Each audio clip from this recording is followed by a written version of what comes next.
ក្រោមការចង្អុលបង្ហាញបន្ទាល់ពីអាដាមសុកសកេនរដ្ឋមន្ត្រីក្រសួងអធិការកិច្ចយើងបានខិតខំចូលរួមយ៉ាងសកម្មជាមួយនឹងយុទ្ធនាការជំរឿនរបស់រាជរដ្ឋាភិបាលតាមរយៈសាលាចរ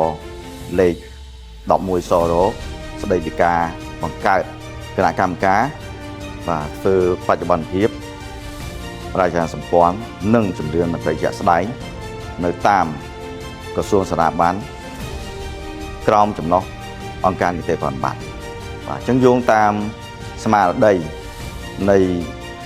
សាលាចរណែនាំលេខ11នេះក្រសួងអធិការកិច្ចបានបង្កើតក្រុមការងារ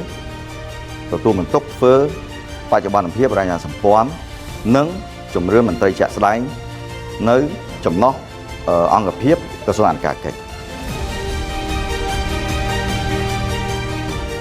ការងារជំរឿននេះមួយផ្នែកដ៏សំខាន់នោះ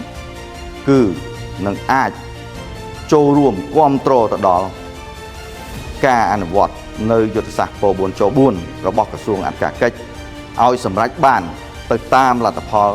ដែលយើងគ្រោងទុក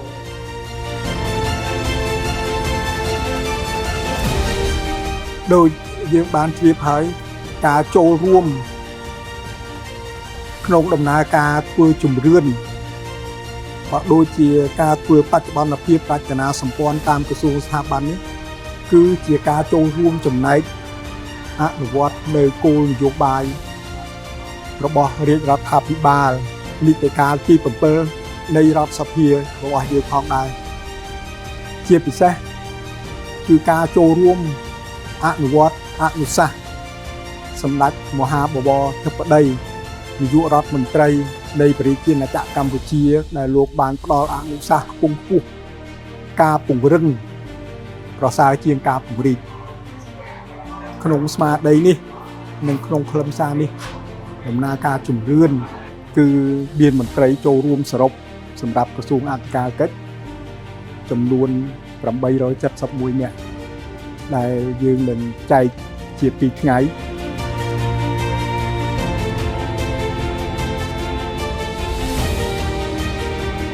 ខ្ញុំគិតថាជំរឿនមន្ត្រីរាជការគឺជាកិច្ចការសំខាន់ដើម្បីធ្វើ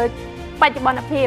រចនាសម្ព័ន្ធនិងជំរឿនមន្ត្រីជាក់ស្ដែងតាមស្ថាប័ននីមួយៗហើយតាមរយៈដំណើរការនេះគឺជួយឲ្យរដ្ឋាភិបាលប្រមូលបានទិន្នន័យពិតប្រាកដរបស់មន្ត្រីរាជការនិងងាយស្រួលក្នុងការគ្រប់គ្រងធនធានមនុស្សប្រកបដោយប្រសិទ្ធភាពនិងតម្លាភាពចា៎ដំបូងមានការបារម្ភបន្តិចដែរខ្លាចពេលមកជំរឿនទៅរំពេញព័ត៌មានអីមានភាពស្មុគស្មាញប៉ុន្តែបន្ទាប់ពីបានចូលរួមជំរឿនហើយទៅខ្ញុំដឹងថាការធ្វើជំរឿនគឺមានភាពងាយស្រួលសាមញ្ញប៉ុន្តែច្បាស់លាស់បាទសម្រាប់ខ្ញុំក្រោយពីជំរឿនហើយខ្ញុំឃើញកិច្ចដំណើរការជំរឿនប្រកបដោយរលូនបាទភាពរលូនហើយ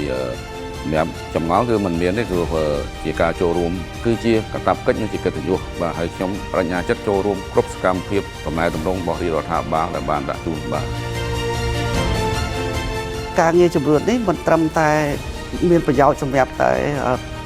ខាងកំណែតម្រង់តែប៉ុណ្្នឹងទេប៉ុន្តែសម្រាប់ក្រសួងអធិការកិច្ចខ្លួនឯងនេះទៀតសោត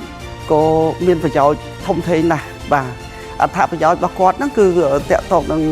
ប្រព័ន្ធទិន្នន័យជាក់លាក់មួយគាត់មានស្ថិតិជាក់លាក់ហើយគាត់ដឹងថាស្ថាប័នរបស់គាត់ហ្នឹងមន្ត្រីមានសមត្ថភាពបែបណាមានកម្រិតវប្បធម៌បែបណាហើយប្រព័ន្ធទិន្នន័យនេះជាគោលសម្រាប់ការងារគ្រប់គ្រងសម្រាប់ការរៀបចំផែនការក៏ដូចជាការងារបដិបត្តិទៅថ្ងៃមុខដែលចំណុចទាំងនេះហើយជាចំណុចដ៏សំខាន់សម្រាប់ការចូលរួមចំណែកក្នុងការកែតម្រង់រដ្ឋបាលសាធារណៈនៅកម្ពុជានេះខ្ញុំសង្ឃឹមថាបងប្អូនទាំងអស់គ្នានឹងចូលរួម